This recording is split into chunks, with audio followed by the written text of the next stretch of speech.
Alô, fãs de Cavaleiros do Zodíaco, ficção científica, terror e monstros. Aqui é o Luiz do Monstros e Aventuras, trazendo análise do episódio 9 de Cavaleiros do Zodíaco da Crunchyroll, a saga em computação gráfica desse anime de luta, que é o episódio Reflexos. Então venham comigo por essa jornada. Lembrando que se gostarem, aproveita para dar aquele like maroto, coloquem suas opiniões e teorias aqui embaixo e vamos nessa.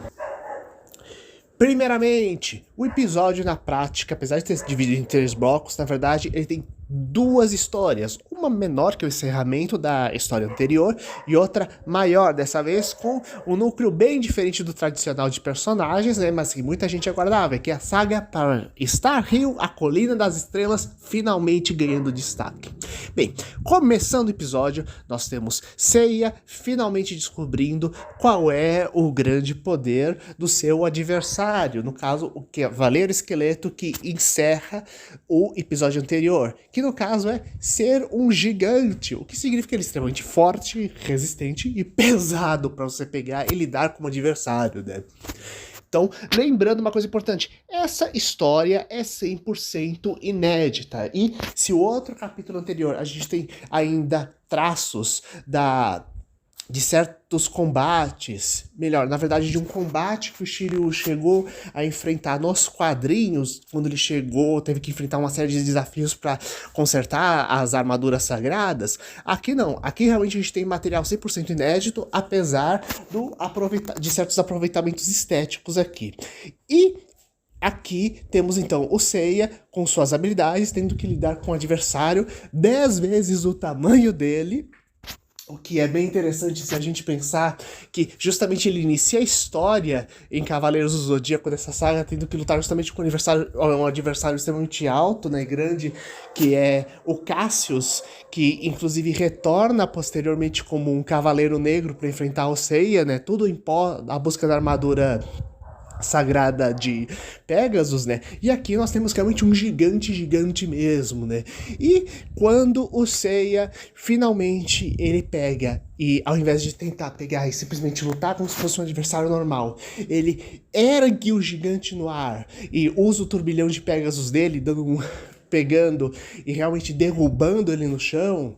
Gente do céu, a gente tem finalmente ele usando de forma diferente as habilidades do Seiya e realmente mostrando uma coisa muito importante, que tudo isso era um teste, que a questão básica era, se você conseguisse erguer seu cosmo além de determinado limite, as ilusões simplesmente iam em algum momento quebrar e sumir.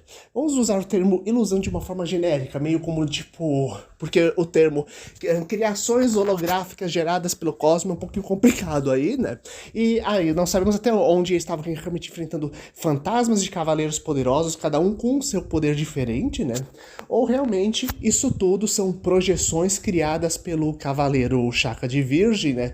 De forma similar ao que o Cavaleiro de Gêmeos fez na Casa de Câncer, onde ele pegava e houve uma projeção meio que um próprio boneco à distância dele lutando, né?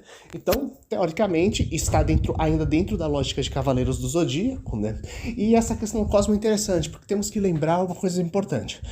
E Cavaleiros do Zodíaco não é simplesmente quem é o mais musculoso, quem é o mais veloz, ou quem é o mais espertalhão que ganha. Apesar que ser esperto e inteligente é extremamente importante na história.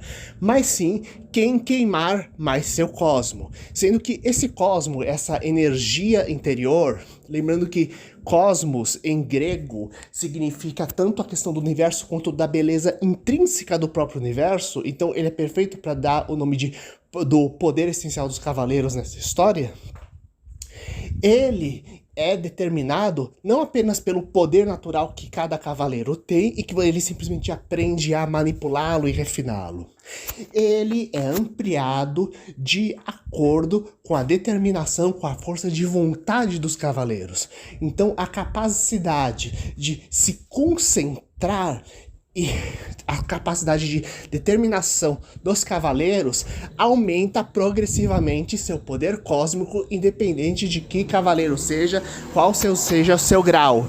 Então, na verdade, o que estamos vendo aqui, tanto aí quanto vamos ver no próximo bloco, é a questão de que não importa qual seja sua origem, bronze, prata, ouro, etc. O seu poder cósmico é por mais pré-determinado que ele seja, ele é ampliável pela sua capacidade de explodir suas emoções e concentrá-las e focalizá-las.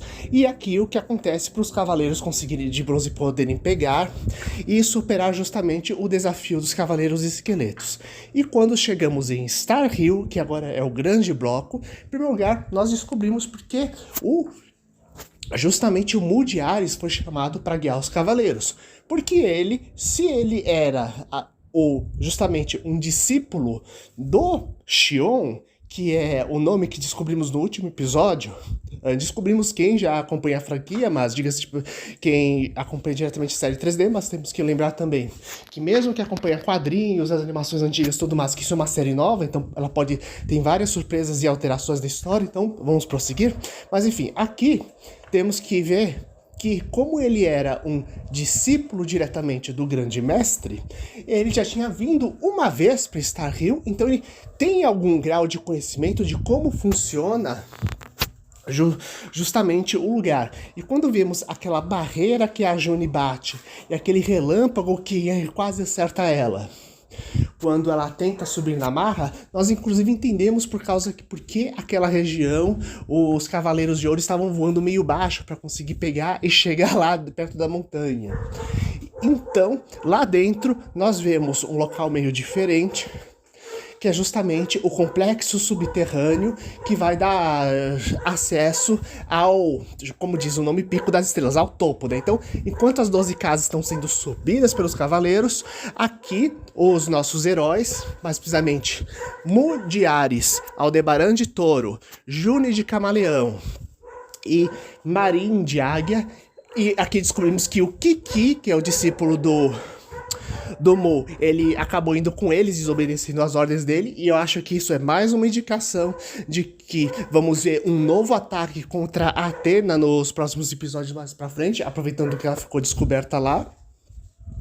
Mas enfim, retornando aqui, eles têm que enfrentar os desafios desse novo ambiente. E quando nós vemos eles entrando lá dentro de Star Hill, nós vemos que o grande mestre percebe a presença deles e a ativação das armadilhas que estão lá, que justamente são esses poderes de reflexo. E aqui vai uma questão importante.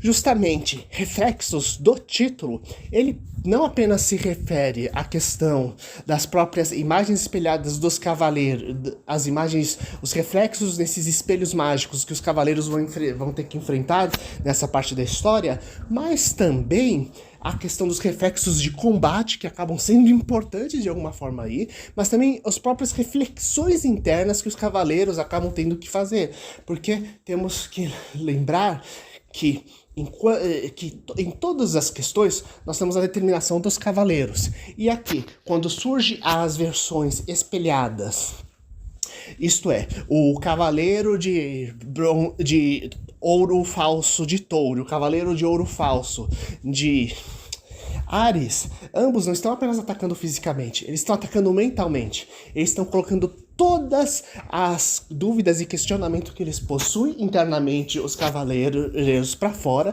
de forma que isso causa dúvidas e perturbações que impedem eles de usar toda a sua determinação e queimar completamente seu cosmo, que é o necessário para eles serem derrotados. Afinal, as cópias aqui, esses cavaleiros cópias são tão poderosos quanto os próprios cavaleiros estão aí, que entraram.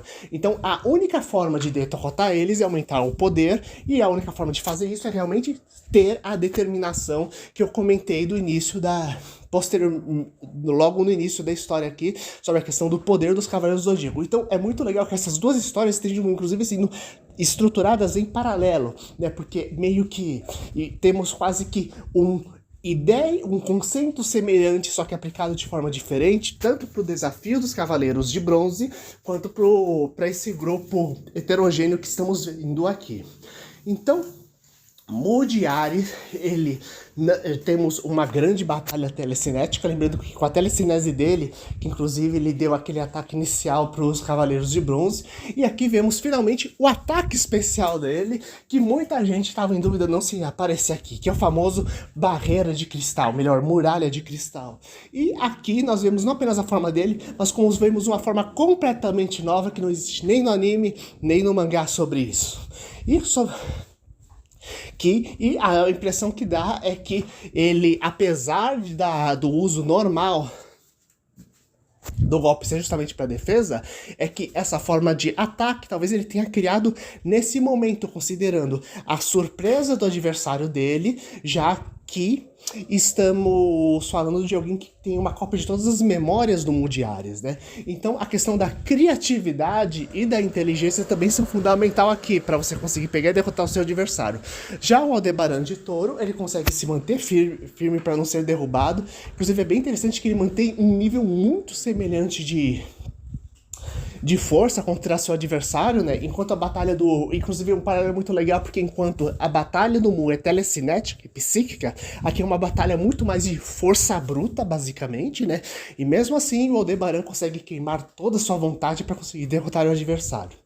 Quando o Marin passa pelo teste dela, nós vemos a irmã do Seiya chorando, então fica maior a dúvida aqui. Realmente, eu ainda não acredito nisso, mas levanta a hipótese dela ser a irmã do Seiya e que, na verdade, nós somos enganados em alguns pontos, ter colocado algumas pistas falsas, ou existe uma outra possibilidade, que é dela ter lidado com a irmã do Seiya chorando quando chegou no santuário, e que envolve um trauma muito forte, justamente a perda da Seika, a saída da Seika, quando ela foge do treinamento. Então, de qualquer forma, a irmã do Seiya, sim, está ligado muito forte ao passado da Marin. Então, ou ela é a irmã do Seiya, ou aconteceu realmente uma grande tragédia envolvendo as duas no passado. E, por fim, a conclusão do episódio é ótima, porque com a June se deparando com o mestre dela, isso significa uma única coisa, que o maior trauma dela, a maior dúvida que tem capaz de perturbar a determinação dela, é justamente a dor da perda do mestre.